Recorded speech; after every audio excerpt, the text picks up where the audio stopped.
Hello everyone, welcome to Dream SSC. आज की ये वीडियो हर उस एस्पिरेंट के लिए इम्पोर्टेंट है जो लोग 2026 में एसएससी सीजीएल में अपना सिलेक्शन देखना चाहते हैं। इस वीडियो में हम लोग जानेंगे कि हमें किस तरह से पढ़ना चाहिए, कौन कौन सी गलतियां नहीं करनी चाहिए, हमारा एग्जाम पैटर्न कैसा है, सारी चीज़ें हम डिटेल में स्टेप बाय स्टेप जानेंगे।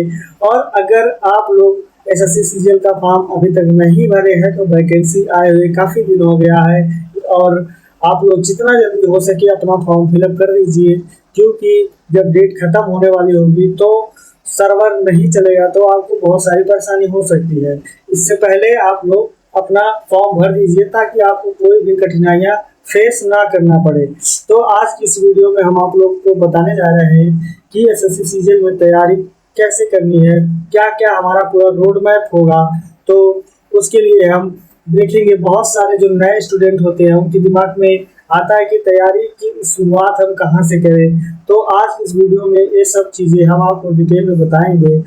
रोड मैप जो है आप लोगों को एकदम सटीक जानकारी देगा और आज की इस वीडियो में हम लोग एकदम सटीक जानकारी साझा करेंगे और हम लोग वही चीज़ें देखेंगे जो चीज़ हमारे एग्जाम पॉइंट ऑफ व्यू से इम्पोर्टेंट है, जिसे करने के बाद हमें सिलेक्शन मिले, ना कि हम वो फालतू की चीज़ें करें जिससे हम सिलेक्शन से काफ़ी दूर जाए। इसलिए इस वीडियो में आप लोग बने रहिए। तो सबसे पहले हम लोग जानते हैं कि ये जो एसएससी सीजीएल की परीक्षा है ये क्या होती है।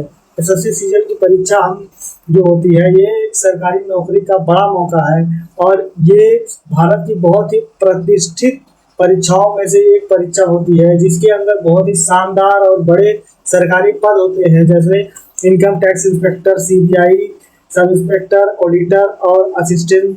इसी तरह के एएसओ बहुत सारे पद होते हैं जो कि बहुत ही शानदार होते हैं और जिससे पाने के बाद सोसाइटी में काफ़ी प्राउड फील होता है और अच्छी खासी सैलरी मिलती है, जो कि बहुत इम्पोर्टेंट है आजकल इस ज़माने में। अच्छी सैलरी मिलती है, जॉब की सिक्योरिटी रहती है।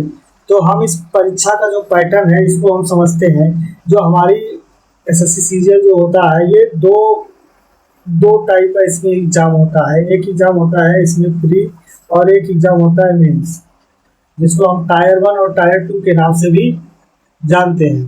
तो जो टायर 1 होता है इसको हम प्री कहते हैं और ये क्वालिफाइंग एग्जाम होता है। इसके अंदर हमें 4 सब्जेक्ट पढ़नी होती है, मैथ, रीजनिंग, अंग्रेजी और जीएस। तो मैथ, रीजनिंग, अंग्रेजी और जीएस टायर 2 में भी आता है, लेकिन टायर 2 में एडवांस के क्वेश्चन ज़्यादा होते हैं और सामान्य अध्ययन और रीजनिंग के भी क्वेश्चन होते हैं। टायर 2 में जो अलग चीज़ें होती है वो कंप्यूटर की परीक्षा होती है, लेकिन वो क्वालिफाइंग होती है। बाकी और सारे जो सब्जेक्ट है टायर 2 के वो सब हमारे डिसाइडर होते हैं और वही डिसाइड करते हैं कि हमारी कट ऑफ कितनी जाएगी और डेट और टाइपिंग स्पीड भी होती है टायर 2 में। तो जो सिलेक्शन लेने का जो मेन फार्मूला होता है ना, वो पीवाईक्यू प्लस मॉक, ये चीज़ बहुत इंपॉर्टेंट होती है आपको सिलेक्शन पाने के लिए। ये जो दोनों एग्जाम निकालने के लिए आपको पीवाईक्यू प्लस मॉक पे बहुत ज़्यादा ध्यान देना होगा। और उससे पहले हम आपको बताते हैं कि हमें गणित में क्या क्या पढ़ना चाहिए। जो गणित की आसान रणनीति है वो कैसी होनी चाहिए। रोजाना की पढ़ाई कम से कम 2 घंटे गणित के सवालों को हमें हल करना चाहिए। अपनी कैलकुलेशन स्पीड बढ़ा लेनी चाहिए। कैलकुलेशन स्पीड जैसे हमें गुणा भाग तेज कर लेना चाहिए। शॉर्टकट ट्रिक जानना चाहिए मैथ में।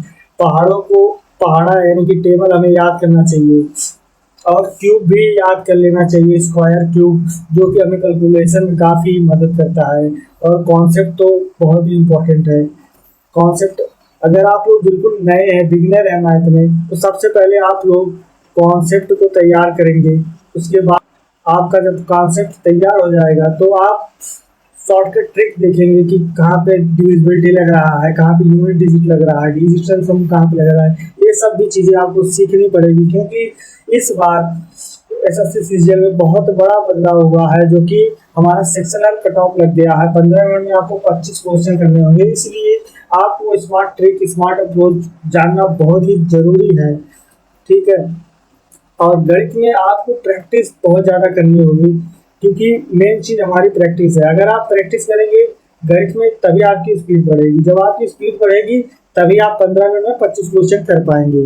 रीजनिंग में नंबर लाने के लिए सबसे ज़्यादा स्कोरिंग विषय होती है जो रीजनिंग होती है। ठीक है, इसको रोजाना इसमें जैसे कोडिंग डिकोडिंग हो गया, पजल हो गया, सीरीज है, ये सब कुछ ऐसे चैप्टर हैं जो कि हमें डेली इसकी प्रैक्टिस करनी चाहिए। और मॉक टेस्ट टाइम टाइम पे लगाना चाहिए। 15 मिनट में सब स्पीड बढ़ाने के लिए केवल 15 मिनट का समय सेट करें और रीजनिंग का मॉक टेस्ट देकर अपनी स्पीड को बेहतर बना सकते हैं। और इसी तरह इंग्लिश की हम बात करें तो इंग्लिश पर जीत हासिल करने के लिए हमें वोकैब को याद करना होगा, यानी कि मजबूत करना होगा। वोकैब में जैसे हमारा हो गया इडियम्स हो गया, पर्यायवाची हो गया, सिनोनिम सिंटोनिम, ये सब वोकैब का पार्ट होता है और ये हमें याद करना पड़ता है। इसके बहुत सारे रूट ट्रिक होते हैं जो कि आप लोग पढ़ेंगे। यूट्यूब पे बहुत सारे चैनल है, बहुत लोग बताते हैं, आप वहाँ से भी पढ़ सकते हैं। और रीडिंग स्किल अपनी इम्प्रूव करना होगा।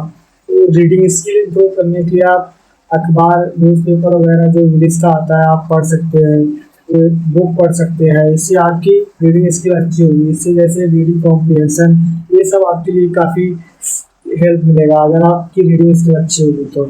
और पीवाईक्यू, इसमें पीवाईक्यू आप इसमें भी लगाएं, जो कि पिछले साल में जो पीवाईक्यू आते हैं ज़्यादातर चांसेस होते हैं 60-70% की इस अगली बार भी पीवाईक्यू में से 60-70% क्वेश्चन आने की ज़्यादा से ज़्यादा संभावना होता है।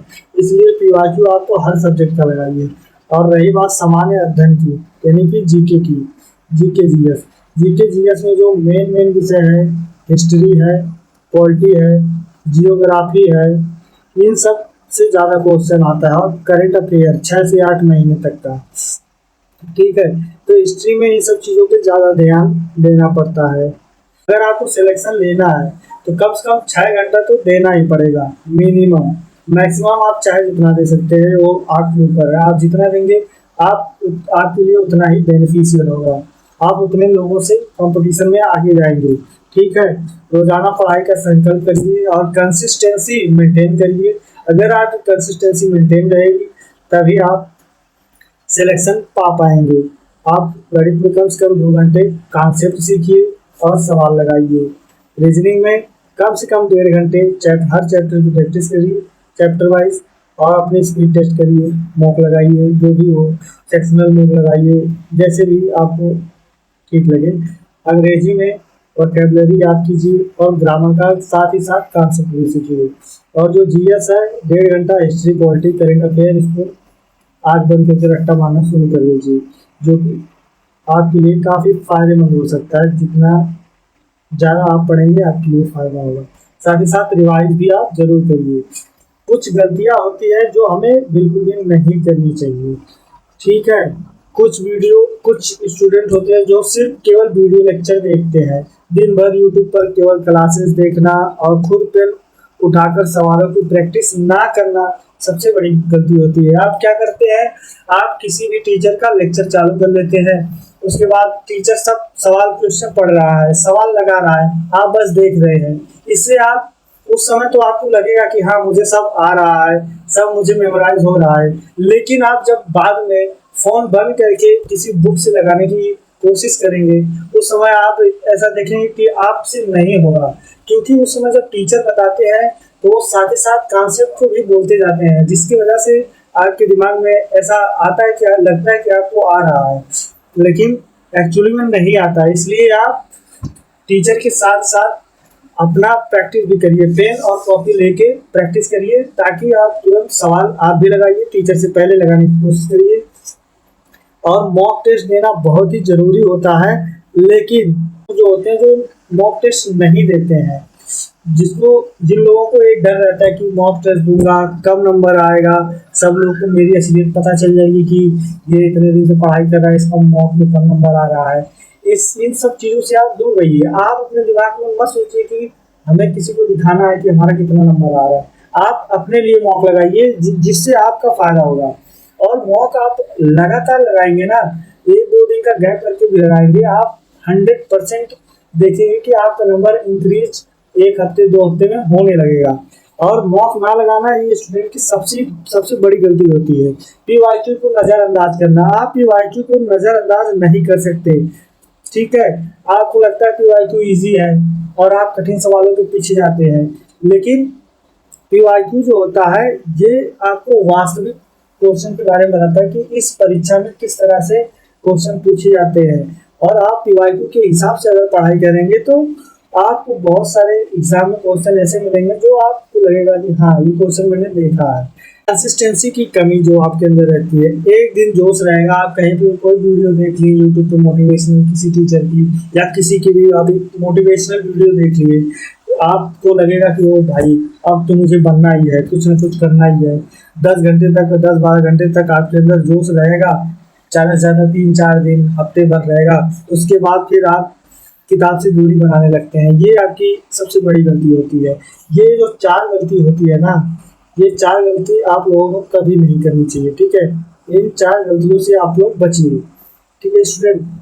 सफलता पाने का जो 4 फार्मूला होता है, ठीक है, वो बेसिक फार्मूला ये होता है, सबसे पहले आप अपना कॉन्सेप्ट तैयार करिए, ठीक है, अच्छे से समझें और खुद से नोट्स बनाएं, ठीक है। जो कोई भी किसी भी टीचर से आप पढ़िए, ठीक है, कॉन्सेप्ट को अच्छे से समझिए और अपने से सेल्फ नोट्स बनाइए। ऐसा ना करिए कि आप टीचर जो पीडीएफ देते हैं उससे पढ़ लूंगा। आप जो खुद की नोट्स बनाएंगे उससे आपको बहुत ज़्यादा फायदा होगा। आप पीवाईक्यू की प्रैक्टिस करिए और तीसरी नंबर पे आप मॉक लगाइए। मॉक लगाना एक मेन चीज़ नहीं होता है, मॉक लगाने के साथ साथ आपको एनालिसिस भी करना होता है, ठीक है। आपको पता चले, आप मॉक लगाएंगे तो आपको पता चलना चाहिए कि आप गलतियां कहाँ पे कर रहे हैं, कौन सी गलती आपको नहीं करनी चाहिए, ठीक है। और स्मार्ट स्टडी करनी चाहिए। ऐसा नहीं कि हम कुछ चीज़ें जो हमें अच्छी लगती है सिर्फ वही चीज़ें आप पढ़ना चालू कर दिए और पता चला वो पेपर में आए ही ना, ठीक है। सबसे ज़्यादा जो प्रश्न पूछे जाते हैं जहाँ से हमें वहीं से वही चीज़ ज़्यादा पढ़नी चाहिए। जहाँ से कम प्रश्न पूछे जाते हैं वो चीज़ भले से कितनी भी इंटरेस्टिंग हो, हमें उसे ज़्यादा उस पर फोकस नहीं करना चाहिए। हमें ज़्यादा फोकस उस पर करना चाहिए जहाँ से हमारा ज़्यादा से ज़्यादा क्वेश्चन बन सके, चाहे वो इंटरेस्टिंग हो या ना हो, ठीक है।